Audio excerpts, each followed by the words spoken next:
Rolling. Rolling. Okay, so here's a quick wrap up of today's inspection. Just want to go through a few of the highlights. Excuse me. Structurally, I think the house looks great. No issues whatsoever with the foundation.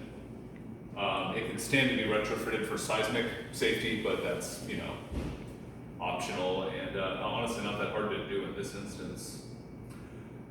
We do need a little bit of a roof tune-up. Show you here. There's the perimeter edge is a little bit loose. There's some repairs that have been done that are kind of peeling up a little bit. I think this would be a great roof to do a few spot repairs and give it a coating of elastomeric. Probably get another 10 years out of it for not a lot of money put in. And the nice thing about the elastomeric too is it's a bright white and reflects sunlight, so it's more energy efficient too. You get a little more efficiency out of your AC system.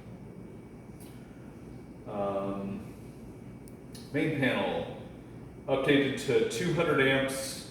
There's a couple little things, a certain type of circuit breaker which looks like should be present. Easy to install, but the big picture on electrical, I think it overall looks nice.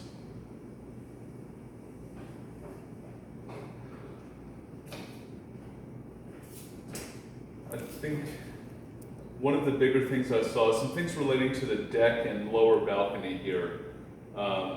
There's some things about the way it was constructed, like this stair connection here is unreliable. This is the wrong configuration. It's at risk of separating. It's not over a giant span, but it should still be repaired. We do have also some water damage underneath a portion. There's a section of the deck down there that has a stone on top, and it doesn't look like waterproofing elements were installed. Sorry, I'm looking for that photo here. There we go. This is the underside with some water damage to the plywood paneling, and this kind of shows it here where the stone was laid on top of just like a cement board with no waterproofing elements. To properly fix that, that would be a redo, a removal of the surface and installation of something different.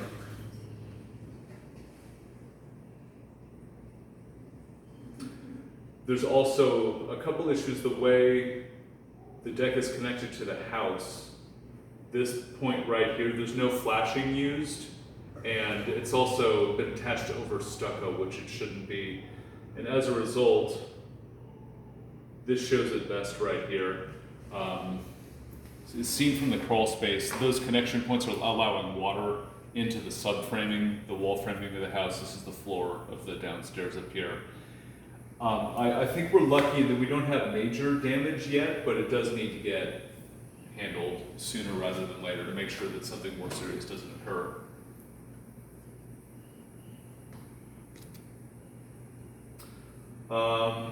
Into the heating and cooling a little bit. AC is actually working, it's functioning pretty well.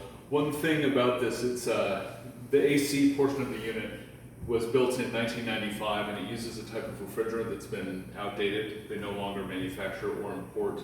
And based on age too, I would expect to need to upgrade this fairly soon. Elsewhere in the system too, the furnace was updated in around 2008, but they left old ducting in place, which should not have been done, and a lot of the stuff likely has asbestos in it and should have been removed along with that furnace upgrade, and new ducts should have been installed. Got some of this stuff here, this papery looking material around the registers, and there's some of it in the downstairs room as well, this stuff here. And spots of it have unfortunately been damaged and torn up too, which can allow the fibers into the air.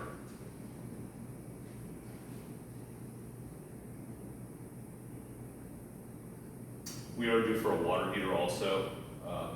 It started to leak along the base of the tank here. This is from 1995 as well. So AC and water heater were both done at about the same time. You can see the bottom of the tank itself starting to rust through.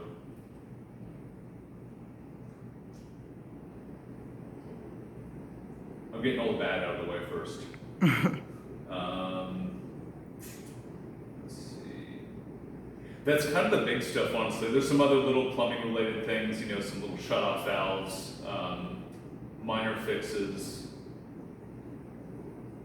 One thing to point out with the laundry in this downstairs room, we can't have a fuel burning appliance in a bedroom. So that room should not be used as a bedroom and technically shouldn't have a door to the room that can be closed.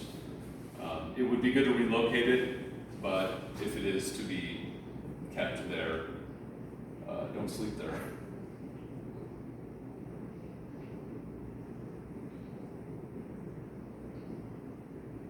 When I mentioned foundation retrofitting, that basically, in this instance, the house was bolted when it was built, so really all it would be improving the strength of this wall with installation of sheets of plywood nailed in to give it a little bit of support from rocking sideways if there's an earthquake.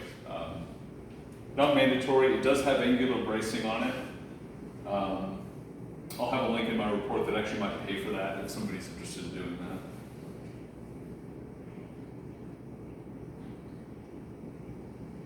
I think that pretty much wraps it up. There's a couple little exterior repairs, some cracked stucco which should be addressed. But that's basically the big picture here. Overall, structurally it looks really good. We do need some fixes in areas, but nothing too major, especially for hillside. Okay, thank you. Thank you.